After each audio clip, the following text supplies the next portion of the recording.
The feast was over. For the first time in a long time, the hearts of Jacob's sons were light. They had been shown unexpected mercy by the formidable Egyptian governor. Simeon was free, Benjamin was safe, and their sacks were full of grain. As the sun rose over the city, they departed for home, their spirits high, believing their troubles were finally behind them. They were wrong. Before they had even left, Joseph gave a secret command to the steward of his house. "Fill the men's sacks with as much food as they can carry, and put each man's money in the mouth of his sack. And put my cup, my silver cup, in the mouth of the sack of the youngest, along with his money for the grain." The steward did as he was told. The final, most painful test had been set in motion. The brothers had not gone far from the city when Joseph sent his steward in pursuit. He overtook them on the open road, his voice sharp with authority. "Why have you repaid evil for good?" He accused. "Why have you stolen my master's silver cup, the very one he uses for divination? You have done a wicked thing."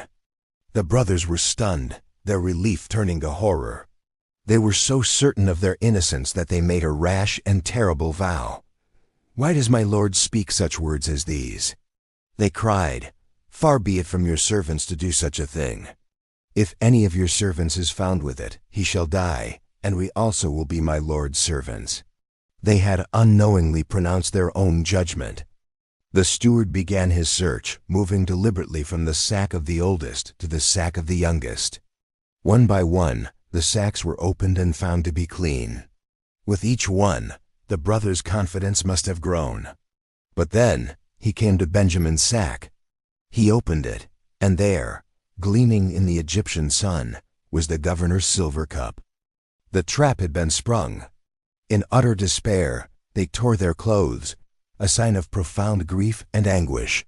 They loaded their donkeys and were led back to the city, their brief moment of joy shattered.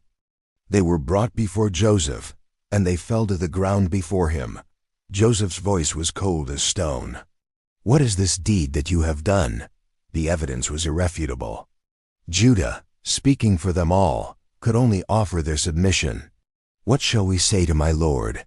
What shall we speak? Or how can we clear ourselves? God has found out the guilt of your servants. Behold, we are my lord's servants, both we and he in whose hand the cup has been found." But Joseph was not interested in all of them. He delivered his calculated, heart-stopping verdict. "Far be it from me that I should do so," he declared. "Only the man in whose hand the cup was found shall be my servant. But as for you, go up in peace to your father." This was the moment, the ultimate test. 20 years ago, they had stood by a pit and chosen to get rid of their father's favorite son. Now, they were being given the same choice again. They could abandon Benjamin, the new favorite, and save themselves. They could walk away, free and clear, and leave him to a life of slavery. But these were not the same men who had stood by that pit. And it was Judah, the very man who had once suggested selling Joseph for a handful of silver, who now stepped forward to prove it. "Oh, my lord," Judah began, his voice thick with desperation, "please let your servant speak a word in my lord's ears, and let not your anger burn against your servant." He recounted the entire agonizing story. He told the governor of their elderly father, of the son of his old age who was dead, and of the one remaining brother, Benjamin, whom their father loved. He explained how their father had refused to let him go, fearing that if harm befell him, it would bring his gray hairs with sorrow to the grave. Then Judah laid his own life on the line. "For your servant became a pledge of safety for the boy to my father," he explained, his voice breaking. "I said, if I do not bring him back to you, then I shall bear the blame before my father forever. Now therefore," he pleaded, looking at the governor, "when I come to your servant my father, and the boy is not with us, then as his life is bound up in the boy's life, as soon as he sees that the boy is not with us, he will die."